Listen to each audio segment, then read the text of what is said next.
AI tools నేర్చుకుని passive income సంపాదించాలనుకుంటున్నారా? వెంటనే సంప్రదించండి. నమస్తే రచిత గారు. నమస్తే ఉషా. పవిత్ర జైన్ అండ్ దాంతోపాటు మనం చందు న్యూస్ కనుక చూస్తే ఆవిడ ఒక 4-5 డేస్ బ్యాక్ చనిపోవడం జరిగింది కార్ యాక్సిడెంట్లో. దాని తర్వాత చందు గారు సుమన్ టీవీకి ఒక ఇంటర్వ్యూ కూడా ఇచ్చారు. ఎప్పుడైతే చనిపోయారో యాక్సిడెంట్ ఎలా జరిగింది ఏంటి అన్న దానిపైన ఆయన మాట్లాడడం జరిగింది. నిన్న ఈవినింగ్ మనం చూస్తే ఈయన కూడా ఊరు వేసుకొని చనిపోయారని, సూసైడ్ చేసుకున్నారని మనం వింటూ ఉన్నాము. ఎప్పుడైతే ఆ ఇన్సిడెంట్ జరిగిందో సుమన్ టీవీ వాళ్ళు అక్కడికి వెళ్ళి ఎప్పుడైతే విషయం మొత్తం తెలుసుకోవాలి అనుకున్నారో తనకు ఆల్రెడీ పెళ్ళయిందని, 2 పిల్లలు ఉన్నారని తెలియడం జరిగింది. అసలు ఎలా చూడాలి ఈ కేసుకి సంబంధించి? దీన్ని ఏ విధంగా మనం చూడొచ్చు అంటాం? ఆ భార్య మాటలు విన్నా, ఆ తల్లి మాటలు విన్నా గుండెలు పిండేస్తున్నాయనే చెప్పుకోవచ్చు. అసలు ఇంకా ఏం మాట్లాడాలో ఏం చెప్పాలో అర్థం కాని పరిస్థితి. ఒకసారి దీని గురించి ఏం చెప్పచ్చు? యాక్చువల్లీ ఏం చెప్పాలో కూడా అర్థం కాని పరిస్థితి. ఎందుకు అంటే ఖచ్చితంగా ఒక మనిషి చనిపోయారు అని అంటే పవిత్ర చనిపోయినప్పుడు మీరు అన్నారు కదా ఇందాక సుమన్ టీవీ కూడా ఇంటర్వ్యూ, నేను కూడా చూశాను. అది నడుస్తా చేశారు ఒకటి, ర్యాండమ్గా నేను చూశాను. దాని తర్వాత ఇవాళ మార్నింగ్ చూసేవరకు చందు ఆత్మహత్య అని ఉంది. అంటే నాకు డైజెస్ట్ అవ్వడానికి నిన్న కదా ఇంటర్వ్యూ, అంతసేపు ఆయన అలా మాట్లాడుతూ చెప్తూనే ఉన్నాడు అని అనిపించింది. ఏదైనా ఒక 2 ఆత్మలకు సంబంధించి వాళ్ళకి విముక్తనాలా మరి ఏమనాలో తెలీదు. నరకం అయితే అనుభవించాడు ఆ 3-4 రోజులు చనిపోయిన తను. ఆ పవిత్ర చనిపోయిన కారణాలు ఏంటి, యాక్సిడెంట్ అవన్నీ మనకు తెలుసు. ఆ ఎడబాటును తట్టుకోలేక ఇతను చనిపోయాడు. అంటే ఎంతవరకు వాళ్ళిద్దరిది సంబంధము ఎమోషనల్ బాండ్, ఫిజికల్ బాండ్తో స్టార్ట్ అయ్యి ఎమోషనల్గా పెనవేసుకొని ఎట్లా వెళ్ళింది అనేది మనం ఒకసారి, నేను ఆల్రెడీ ఒక రిలేషన్షిప్స్లో చెప్పాను మీకు. లస్ట్ తోటి, బాడీ తోటి, సోల్ తోటి ఇట్లా స్టార్ట్ అవుతాయి. ఇదిగో ఇట్లాగే. అందుకనే అడ్డమైనంగా మనము ఆ మనస్సు హావీ చేసినప్పుడు, మనస్సు ఓవర్ అంటే బాధ్యతలను మరిచిపోయి మనస్సు శరీరము అన్నీ హావీ అయిపోయి ఆలోచనల మీద ఒకళ్ళకు కనెక్ట్ అయినప్పుడు మత్తులో మాయలో పడతారు అని అంటుంటారు. అందుకే చాలామంది ఏం మత్తు పెట్టిందో ఏం మాయ పెట్టిందో అంటుంటారు. అవి అన్ని సెన్సెస్ కోల్పోవడం జరుగుతుంది. చందు విషయానికి వస్తే సేమ్ అదే జరిగిందని చెప్తాను. మీరు అన్నట్టు అసలు నిజంగా నేను వాళ్ళిద్దరు వైఫ్ అండ్ హస్బెండా లేకపోతే లివింగ్లో ఉన్నారేమో, బికాస్ ఆఫ్ దట్ ఏదైతే మనకి ఇండస్ట్రీ ఉంటుందో it has become a common. Supreme court కానీ దాన్ని క్యాజువల్గా చేయటం వల్ల ఇప్పుడు అది చాలా నార్మల్గా చెప్పుకోవాల్సి వస్తుంది. పెద్దళ్ళకి, పాతకాలం వాళ్ళకి ఎంత మనస్సు ఒప్పుకోకున్నా దాన్ని వాళ్ళు కూడా ఒక రకమైన నార్మలైజేషన్కి తీసుకొచ్చే తరుణం వైపు ప్రయాణం అయితే సాగింది, అందులో ఎటువంటి డౌట్ లేదు. సో నేను అలాగే అనుకున్నాను లివిన్ అని. మీరన్నట్టు it is a quite shocking that ఆయనకి పెళ్ళయ్యి 2 పిల్లలు ఉండి 5-6 ఏళ్ల నుంచి వాళ్ళతో అసలు సత్సంబంధాలు కాదు కదా, మాట ముచ్చట తల్లితోటి లేకుండా, భార్యతోటి లేకుండా, పిల్లలతో లేకుండా మొత్తం ఇక్కడే ఉండి, అంటే బహిర్గతంగా అంటే నేను ఈవిడితో దాచి చేసేవాళ్ళు కోకళ్ళలు ఉన్నారు రా బాబు. అందులో మనకి ఎటువంటి సంశయం లేకుండా చెప్పుకోవాల్సి వచ్చింది. నన్ను చాలామంది కింద ఇలాంటివి చెయ్యకండి, కొంతమంది అంటే 80% పార్ట్ అడిగి దానికి సొల్యూషన్స్ ఎత్తుక్కుంటున్నాము, బయటపడుతున్నాము, టిప్స్ దొరుకుతున్నాయి అనుకుంటే ఒక 20%లో మీరు ఎలాంటివి చేస్తే ఒకవేళ కాపురాలు అరే బాబా అసలు కాదురా నాన్న ఇలా ఉన్నాయి అని ఒకవేళ ఇంత గట్టిగా చెప్తే ఎక్కడైనా అవును కదా తప్పు జరుగుతుంది అని సరిదిద్దుకోవటమా, ఎలాంటివన్నా జరుగుతాయనే ఉద్దేశంతో మనం ఈ వీడియోలు చేయటం. కానీ వీడియోలు చూసి ఎఫ్ఐఆర్లు పెట్టుకొని కొంపలు కొల్లేరవుతాయి అని అనుకోవడంలో ఉన్నంత భ్రమ ఇంకెవడ ఏం చేయలేం. సో ఇదే ఇప్పుడు ఈ పాయింట్ని కూడా వై ఐఎమ్ లైక్, నేను ఇంట్రెస్ట్గా అంటే మీరు అడగగానే నాకు అసలు దీనిలో ఏం మాట్లాడాలి అనేది నాకు అర్థం కాలేదు. ఒక మనిషిగా మాట్లాడాలి అంటే I don't have any points. But psychology ప్రకారం కానివ్వండి, జీవితాల పరంగా కానివ్వండి, ఎలా దాని తర్వాత దెబ్బతింటవి అనే ఒక పిక్చర్ చూపించదలుచుకున్నాం కాబట్టి we're taking this point honestly.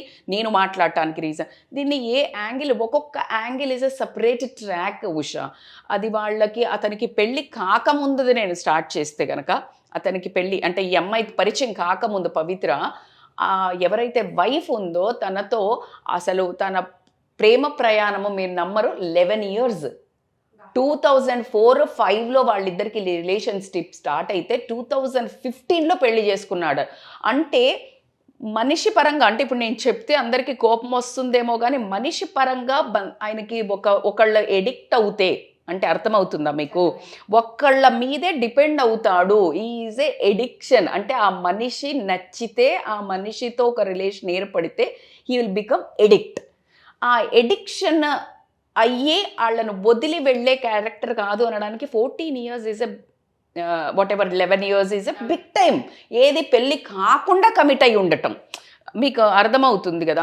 So నేను ఆ సైకాలజీ ప్రకారం అర్థం చేసుకుంటే ఆవిడ పెళ్లి కాకముందు అన్నేళ్ళు ఆవిడతో ఒక్కళ్ళతో కలిసి ఉన్నాడు. అప్పుడు ఏ ఎఫ్ఐఆర్స్ లేవు, ఏం లేవు. అలా పెళ్లి కష్టపడి ఒప్పించి ఇంట్లో అందరినీ చాలా గ్రాండ్గా తల్లి కూడా చేసింది.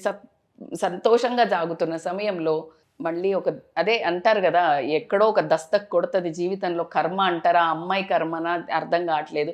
చక్కగా 2 బంగారం లాంటి పిల్లలు కూడా ఉన్నారు. అట్లాంటి టైంలో ఈమెకి సీరియల్లో పరిచయం అవ్వడం జరిగింది. ఏదో క్యారెక్టర్లో, ఏదో 390లోనో దేంట్లోనో బ్రదర్ క్యారెక్టర్ ప్లే చేశారట తను. అలా మరి అక్కడ పరిచయం అవుతున్నప్పుడు because of over time spending అంటే ఓవర్ టైం స్పెండ్ చేస్తే కంట్రోల్ ఉండదా అంటే ఎదుటి మనిషి ఎలా ఆకట్టుకుంటున్నారు కూడా ఒక ఇంపార్టెంట్. దీనికి బిహైండ్లో కరెక్ట్గా ఈ టైంలో ఏమవుతుందంటే భార్య అనే వ్యక్తి ప్రియురాల నుంచి భార్యకు వచ్చేసి బాధ్యతలనే మోస్తూ ఈ ఏదైతే రొమాన్స్ ఇదేదైతే ఉంటుందో, ఈ రొమాన్స్ కానీ లేకపోతే ఈ ఓవర్ అటాచ్మెంట్, ఫిజికల్ అట్రాక్షన్ కానీ ఇవన్నీ అండర్ ప్లే చేయడం జరుగుతుంది. బికాజ్ మనం రోజు రంబల్లాగా తయారయ్యి రోజు రొమాన్స్ చేయడానికి, రోజు ఆ పెప్పు ఉంచడానికి అక్కడ ఛాన్స్ ఉండదు. బాధ్యతలు వస్తాయి, అత్తమామ వస్తారు, లేకపోతే ఇంట్లో పనులు ఉంటాయి, ఏదో ఉంటాయి. సో ఆ కొంచెం అక్కడ ఆ తగ్గటము, ఇది టూ మచ్ ఆఫ్ ప్లేస్ ఎట్లా ఉంటుంది, రంగుల ప్రపంచం. ఇది ప్రపంచమే ఎప్పుడూ టిప్ టాప్గా తయారై ఎప్పుడు ఒక ఫామ్లో ఉండి కనిపించే ప్రపంచం. సో ఆటోమేటిక్గా ఏమైందంటే ఇతనికి ఆ మనిషి ఎక్కువగా ఆ అమ్మాయి కూడా అట్రాక్ట్ అవ్వడం జరిగింది. ఆవిడకి 2 పిల్లలు ఉన్నారు, పెద్ద పిల్లలు. అట్రాక్ట్ అవ్వడం జరిగింది. ఆ రిలేషను అతుక్కుపోవటం వీళ్ళకి ఓవర్ ఎమోషనల్ శరీరం. ఏదైతే చెప్పారో ఇప్పుడు ఆవిడకి కూడా పిల్లలు ఉన్నాయి, ఆ పిల్లలకు కూడా 20 years 21 years అని చెప్తున్నారు. కొడుకుతో మాట్లాడితే సంబంధం లేదు, అది వాళ్ళ ఇష్టం అని చెప్పడం అది కరెక్టే కదా. అసలు ఫస్ట్ మనస్సుని, సొసైటీని, భార్యని, ఇంకా తల్లి తండ్రిని కూడా కానకుండా కామం అనాలా లేకపోతే అటాచ్మెంట్ అనాలా అని వచ్చిన వాళ్ళకి ఇదేం కనిపిస్తుంది రా బాబు. కొడుకు ఎక్కడ ఆపుతాడు? అతనన్నది అతని జెన్జీ ఐడియా ఏంటి, జనరేషన్ ఐడియా ఏంటి, జెన్జీ ఎవరికి ఇష్టం ఉన్నట్టు వాళ్ళు ఉండాలి. సో ఈ జస్ట్ ఆ బాబు ఆలోచన, బాబు మాట నువ్వు పక్కనే పెట్టాలి. బికాజ్ జెన్జీ ఐడియానే అది కదా, ఎవరి ఇష్టం వచ్చినట్టు వాళ్ళు బ్రతకాలి. ఒక మంచి ఫ్రెండ్గా ఉండటం వేరు. ఇప్పుడు నీకు ఫ్రెండ్షిప్ ఉండొచ్చు, అందుకనే కదా ఆడ మగ ఫ్రెండ్షిప్ అంటే నమ్మలేని రోజులు ఎందుకు వస్తున్నాయి అంటే ఇదికే వస్తున్నాయి. నీకు ఫ్రెండ్ లాగా నువ్వున్న ఎగ్రే అట్మాస్ఫియర్లో చక్కగా మంచి ఒక ఫ్రెండ్ లాగా, రే నీ భార్య బాగుంది, ఇట్లా you can have that connection in a positive way. ఒక మంచి దోస్త్, మొన్న కూడా ఒక అమ్మాయి ఎవరో పెట్టింది, ఒక మంచి ఫ్రెండ్, మోటివేట్ చేసి జడ్జి చేయకుండా ఉండే ఫ్రెండ్ ఏ జెండర్ అయినా కూడా అద్భుతంగా ఒకరికి ఉండాలి అని చెప్పారు. ఒక మనుషుల క్వాలిటీస్ కానీ, అందం కానీ, పర్సనాలిటీ కానీ, వాళ్ళ క్వాలిటీస్ అంటే ప్రేమతత్వం కానీ నచ్చితే ఇంకో రకంగా పెట్టుకో. ఇదే రకంగా ఎందుకు? నీకు ఈ సాటిస్ఫై, శారీరక సుఖం ఇవన్నీ ఇవ్వడానికి ఆల్రెడీ నువ్వు పెళ్లి చేసుకున్నావు కదా, యు గెట్టింగ్ పాయింట్. సో అలా కాకుండా ఇంకా అది ఒక వైపరీత్యంగా మారిపోయి లాగా ఎడిక్ట్ అయ్యారు ఇద్దరు. బికాజ్ ఇద్దరు కలిసి సీరియల్స్ చేయటము, ఇద్దరికి ఒక ఎంటాంగిల్మెంట్. అంటే నువ్వు పొద్దున్న లేచిన దగ్గర నుంచి రాత్రి పడుకునే వరకు వాళ్ళకిద్దరికి విడదీయకుండా ఉండే సంబంధం ఉండే, ఈవెన్ వర్క్ ప్లేస్లో తీసుకొని అండి ఎక్కడ అలా అలవాటు పడిపోయి ఇంకా అక్కడ భార్యను కూడా వదిలేసి వచ్చి ఇంట్లో ఇక్కడ మొత్తానికంటే డైరెక్ట్గా చెప్పేశాడు, నువ్వు కాదు నాకు ఆవిడే ప్రాణము అని. ఆ మహాతల్లి ఎలా తట్టుకుందో, ఆ భార్య పిచ్చిదనాలా మంచిదనాలా, నాకైతే నిజంగా నేనైతే పిచ్చిదనే అంటాను. ఇడిసి వెళ్ళిపోవాలా. నేను ఆ వీడియో చూస్తే పిచ్చి పాప చెప్తుంది, ఎప్పుడో పాతకాలం మహాతల్లిలా ఉంది. పాతకాలమా కొత్త కాలమా అని నన్ను మీరు తిట్టే ముందు నేను అలా కాదు, నేను అనేది ఏంటంటే అలా బరతగించి వెళ్తున్న వాడి కోసము ఎన్ని రాత్రులు నర్రక యాతన విపరీతంగా కొట్టేవాడంట. రాత్రి మొత్తం తల్లి చెప్తుంది, రాత్రి మొత్తం కొట్టేవాడంట, తాగొచ్చి బూతులు తిట్టేవాడట. ఆమెకి పిచ్చి ఆలోచన చూసారా? కూతురు పెద్ద మనిషి అయితే ఫంక్షన్లు చేయాలన్నా, రేపేమైనా పెళ్లి చేయాలంటే భర్త ఉండాలంటే ఎక్కడ బ్రతుకుతుందో ఆ మహాతల్లి నాకు అర్థం కాలేదు.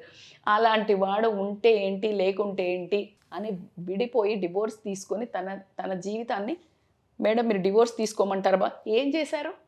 తల్లి ఆపలేకపోయింది, తండ్రి ఆపలేకపోయింది, సమాజం ఆపలేకపోయింది, పిల్లలు ఆపలేకపోయారు. నువ్వు వెళ్ళి మహిళా మండలిలో కంప్లైంట్ చేశావు, వాళ్ళు కౌన్సిలింగ్ చేశారు, నాకు ఆమెనే కావాలని నిస్సంకోచంగా చెప్పినాక నువ్వు ఏ మొహం పెట్టుకొని అక్కడ ఉన్నావు? నరక యాతన, నువ్వే సెల్ఫ్ సూసైడ్ రోజు చేసుకుంది ఆవిడ. ఈయన చేసుకున్న సూసైడ్ మీకు ఈరోజు అందరికీ మనిషి లేడు అని కనిపిస్తుంది. అలాంటి మనిషి ఉన్నా ఒకటే, లేకుండా ఒకటే అన్నట్టు ఆవిడ రోజుకింత విషం తాగుతూ బ్రతికింది, నరక యాతన అనుభవించింది. నేను ఈ మాట అనొద్దు, ఖచ్చితంగా అన్నా కూడా చాలా ఒక ఇన్హ్యూమన్గా మాట్లాడినట్టు మీ అందరికీ అనిపిస్తుంది. బట్ ఒక తల్లిని, ఒక నమ్మి వచ్చిన భార్యని, కట్టుకున్న పిల్లల్ని అలా వదిలేసి తన సుఖాల కోసం, తన హ్యాపీనెస్ కోసం ఎవరైనా మనుషులు ఇలా బరితెగించి గనక పోతారో అంతం అక్కడి నుంచి మొదలవుతుంది. ఖచ్చితంగా నేను చెప్పొద్దు, ఖచ్చితంగా నేను అనకూడదేమో. ఆ మనిషికి ఇప్పుడన్నా వీళ్ళందరూ తనను సోల్ని పట్టి పీడించేవాళ్ళే. అంటే నా భర్త నాకు కావాలి, పిల్లలు నా నాన్న రావట్లేదు, తల్లి ఆవేదన నా కొడుకుని అది ఎవరితో తీసుకుపోయింది, ఇలా ఇన్ని ఆత్మలు ఏడుపు ఎక్కడ మనుషుల్ని సుఖంగా ఉండనిస్తుంది. అందుకే నేను చెప్తాను, your past always haunt a present. There is no future for the past activities, there is no future. ఖచ్చితంగా పాస్ట్లో ప్రతి ఒక్కళ్ళ మిస్టేక్స్ చేస్తాం మేడం. చేసిన మిస్టేక్స్ ఎక్కడో ఒక చోట రియలైజేషన్ వస్తుంది, అక్కడ నువ్వు కరెక్ట్ చేసుకోవాలి. సరే ఈయనకి ఇన్ని రోజులు చేశాడు, అది మళ్ళీ ఆ అమ్మాయి చనిపోయిన తర్వాత అటు ఆ దేవుడు వీళ్ళ బాధ చూడలేక ఈమెకేమైనా జరిగిందేమో అని అనుకునే క్షణంలో ఈ మనిషి రియలైజ్ అయ్యి నా భర్త నాకు దక్కుతాడు, నా కొడుకు నా దగ్గరకు వచ్చేస్తాడు అని వాళ్ళు ఒక మనిషి చనిపోయిందంటే బాధపడి ఉంటారు, అందులో ఎటువంటి కానీ వాళ్ళకున్న ఏదైతే పాస్ట్ బాధలు ఉన్నాయో, అయ్యో నా కొడుకు వచ్చేస్తాడు అనే తరుణంలో ఈ పిల్లోడు కాస్త అంటే మొత్తం డిపెండెంట్ అయ్యాడు ఉషా. ఇప్పుడు గిల్ట్ ఎక్కడి నుంచి వచ్చిందంటే నా పిల్లలను, నా భార్యను, నా తల్లిని, తండ్రిని మొత్తం తాగుబోతులాగా మారిపోయాను, చెడ్డవాడిలాగా. అంటే ఇప్పుడు ఈ పిక్చర్ తీసేస్తే అతను ఒరిజినాలిటీ కనిపిస్తుంది కదా. నేను బ్యాడ్గా బిహేవ్ చేసిన, నేను అబ్యూజ్ చేసినాను వాళ్ళను, నేను కొట్టినా, నేను బాధ్యతలు చేయలేను, నేను తాగొచ్చి ఇప్పుడు ఈమె అయిపోయినాక వాడు ఏ మొహం పెట్టుకొని వెళ్తాను నేను అనే ఒక్కటి కూడా తొలిసి రావటము. మీరు చెప్పింది నిజమండి. ఆయనతో పాటు కరాటే కళ్యాణి గారు వర్క్ చేసిన ఆ ఫ్రెండ్షిప్ వల్ల ఆవిడ చాట్ ఒకటి బయటకు వచ్చింది, మేబీ మీరు చూడలేదు అనుకుంటే. అందులో చాలా క్లియర్గా మెన్షన్ చేశారు ఆయన, లేదు ఓపిక పట్టు, అయిపోయింది ఏదో అయిపోయింది, నీకు ఫ్యామిలీ ఉంది, మేమంతా ఉన్నామని ఆవిడ మెసేజ్ పెడితే ఆయన పెట్టిన మెసేజ్, లేదు నేను ఇప్పుడు అందరినీ ఇబ్బంది పెట్టాను, నేను పోవాల్సిందే, నాకు ఇది కరెక్ట్, నేను ఉండలేను, చాలా క్లియర్గా చేస్తారు. ఇలాగా let us take a drunkard, ఒక మందు బాగా తాగిన వాడు వచ్చి కొట్టడం లేకపోతే ఎవరితో గొడవ పెట్టుకుంటాడు ఫుల్ మత్తులో ఉండి, ఆ మత్తు అయిపోయి పడిపోయినాక heal become so good and guilt అట్లా అయ్యి చనిపోయిన వాళ్ళు కూడా ఉన్నారు. అంటే వాళ్ళకి మొహం చూపించుకోరాక. సేమ్ ఇప్పుడు ఈయన ఒకటి attachment is a no doubt ఈ had, at the same time ఆ అటాచ్మెంట్ని డిటాచ్మెంట్గా కాంకర్ చేసే అంత రిలేషన్స్ ఎవరితో లేవు. ఎక్కడ గిల్ట్ అనేది హాంట్ చేసింది ఆయనని. అట్ ద సేమ్ టైం వాళ్ళిద్దరిది రోజు పొద్దున్న లేసినప్పటి నుండి కలిసి ఉన్నారు కదా, లివిన్లో ఉన్నారు, అసలు ఇంటికే వెళ్ళేవాడు కాదంట. అట్లాంటప్పుడు అతనికి ఒక మెసేజ్ కూడా పెట్టాడు, 4 days నుంచి రోజుకు ఒక పోస్ట్, పాపా నేను వస్తున్నాను, 2 రోజుల్లో వచ్చేస్తాను, లేకపోతే జిమ్ కోచ్ కాల్ చేస్తున్నాడు మనకి. అంటే he doesn't want to come from that రియాలిటీని ఫేస్ చేసే దమ్ము లేదు. రియాలిటీలోకి వెళ్తే ఏముంది అనేది ఆయనకి తెలిసిపోయింది. రియాలిటీ లేకుండా అదే డెల్యూషన్లో ఉండటం జరిగింది. అది బయటకు వస్తే నేను తట్టుకోలేను అనే ఉద్దేశం. అట్ ద సేమ్ టైం ఈ అమ్మాయిని కూడా వదలలేక ఉన్న రిలేషన్ని బట్టి కూడా అతను సూసైడ్ చేసుకోవడం అనేది ఖచ్చితంగా బాధాకరమే. ఏ మనిషి అయినా ప్రాణం తీసుకున్నాడు అంటే, కానీ దాన్ని ఏ రకంగా సమర్థించాలి, అది కరెక్టా అంటే ఖచ్చితంగా కరెక్ట్ కాదు. సో ఇక్కడ మెసేజ్కి ఏం మాట్లాడాల్సి వస్తుంది అంటే, ఖచ్చితంగా మీరు ఇల్లీగల్ రిలేషన్షిప్స్ పెట్టుకునే ముందు ఫస్ట్ అసలు పెళ్ళి చేసుకోకముందే మీకు నచ్చిన అందగత్తెలనో లేకపోతే మీకు నచ్చిన భావాలు కాయిన్స్ ఉండే వాళ్ళనో ఎత్తుక్కోండి. అయినాక కూడా ఫీలింగ్స్ జనరేట్ అవుతాయి మేడం అంటే, మనుషులం ఫీలింగ్స్ జనరేట్ అవ్వడానికి ఈ ప్రపంచంలో ఇంతవరకు ఏ మందు రాలేదు, ఏ మాకు రాలేదు, ఏది రాలేదు. ఓన్లీ నీ ఒక వాల్యూస్, నీ ఒక మనస్సు మాత్రమే కంట్రోల్ చేస్తుంది. అట్లా అనుకున్న చోటికల్లా అనుకున్న వాళ్ళతో అంతా మనం వెళ్ళదలుచుకుంటే అసలు ప్రపంచంలో అసలు ఎవరికి సత్సంబంధాలు ఉండవు, ఎవరికి బాంధవ్యాలు ఉండవు, బాధ్యతలు ఉండవు. కాబట్టికే ఇగో ఇట్లా ఏమవుతుంది మేడం అని అంటే ఇగో ఇది ఎండ్ ఉంటుంది.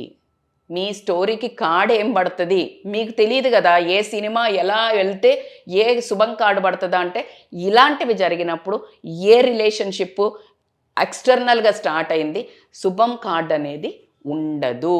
ఇప్పుడు ఉన్నప్పుడు నరక యాతన పెట్టిండు. తల్లి బాధ మాటలు వింటూ ఉంటే తల్లితో కూడా మాట్లాడేవాడు కాదంట. ఆ తల్లి సొద వింటుంటే అసలు ఏడుపో, కోడల్ని బాధ పెడుతున్నాడని, ఏం చేయలేక అసలు నా మాట వినేవాడు కాదని, బూతులు తిట్టేవాడని తల్లి తండ్రిని కూడా అంత నరకయాతన పెట్టాడు. ఉన్నప్పుడు సంతాయించాడు. ఇప్పుడు వాళ్లకు చిన్న హోప్ ఏ రోజైనా మారి మా దగ్గరికి వస్తాడు అని అంత కష్టాలను దిగమింగుకున్న భార్యకి కానీ తల్లిదండ్రులకు కానీ పిల్లలకైతే అన్యం పన్యం లేకుండా హోప్ చేసి వెళ్ళిపోయాడు. కాబట్టి ఇంకా వీళ్ళకి భగవంతుడు సరే ఈ ఏడవడానికి ఆలోచించడానికి వాళ్లకు అంటే అసలు ఇంకో పెయిన్ ఉండేది కదా, ఉన్నాడు రాలేదు అనే దాని కాకుండా ఇంకా ఒక చాలా గట్టి గుండె ఇచ్చేసి వీళ్ళను కూడా స్ట్రాంగ్ చేసి ఆ లేడీ ఎవరైతే భార్య ఉన్నదో ఆవిడకి చాలా శక్తి మన అందరి నుంచి ప్రేమ అభిమానాలు దొరికి ఆ పిల్లలు చక్కగా ఫ్యూచర్లో ఇదైతే జరిగిందో ఈ ట్రామా వాళ్ళ లైఫ్లో ఎఫెక్ట్ నుంచి మరిచిపోయి వీళ్ళను ఒక మంచి కౌన్సిలింగ్లకు మంచి దారిలో పెట్టి మంచి పిల్లలుగా ఇది చాలా ఎఫెక్ట్ పడుతుంది ఉషా వాళ్ళకి పిల్లలకి, ఆ చిన్న పిల్లలకి నరకం అది మనం నెక్స్ట్ జనరేషన్కి క్యారీ ఆన్ అవుతుంది పెయిన్. సో కాకుండా ఉండాలి అని మనస్ఫూర్తిగా కోరుకుంటూ మీరు ఎవరైనా ఉన్న వాళ్ళకి ఇలాంటివి ఉన్నప్పుడు ఇదిగో ఇది మన ఎండ్ అని అనుకొని ఒక పారా హుషార్ అని ఒక ఖచ్చితంగా ఒక సిగ్నల్ అయితే వచ్చింది. సో ఫ్యామిలీస్కి ఇంపార్టెన్స్ ఇవ్వండి. మీకు అస్సలు నచ్చట్లేదు, భార్యలు కూడా భర్తల్ని భరించాల్సిన అవసరం లేదు ఈ కాలంలో. ఖచ్చితంగా అంత మనసు లేని వాడిని కడుపులో లేనిది కౌగులించుకుంటూ వస్తుందా అని, మనసులో లేని వాడిని ఎవరితోటి తిరుగుతున్న వాడిని పిల్లల కోసము బంద్ చేయండి. మిమ్మల్ని మీరు సెల్ఫ్ హెరాస్ చేసుకోకండి. అట్ ద సేమ్ టైం మగవాళ్ళు కూడా బాధ్యత తీసుకున్నప్పుడు భరిస్తూ అన్ని సెన్సెస్ని కంట్రోల్ చేసుకొని ఆ నావను సాగదీసేవాడే భర్త అని మాత్రమే నువ్వు శపథం చేసి పెళ్లి చేసుకున్నావని మర్చిపోకుండా ఇలాంటి వాటికి లొంగకుండా ఉంటే బెటర్. చెప్పింది వండర్ఫుల్ అండి. నిజంగానే ఎవరైనా సరే పక్క ట్రాక్ వెళ్ళిపోతున్నాం అన్నప్పుడు సెన్సెస్ ఏవైతే ఉంటుంటాయో మన కంట్రోల్లోకి తెచ్చుకొని కుటుంబం, పిల్లలు, భార్య, అట్లీస్ట్ పిల్లల కోసమైనా ఆగాల్సిందే. So end of the day గిల్ట్తో మనల్ని మనమే హెరాస్ చేసుకొని చనిపోయేదాకా సిచ్యుయేషన్స్ని క్రియేట్ చేసుకోవద్దని కోరుకుంటున్నాం. థ్యాంక్ యూ రజిత గారు, thank you so much. Suman టీవీలో మీ పర్సనల్ అండ్ బిజినెస్ ప్రమోషన్స్ కోసం కింది నెంబర్కి కాంటాక్ట్ చేయండి.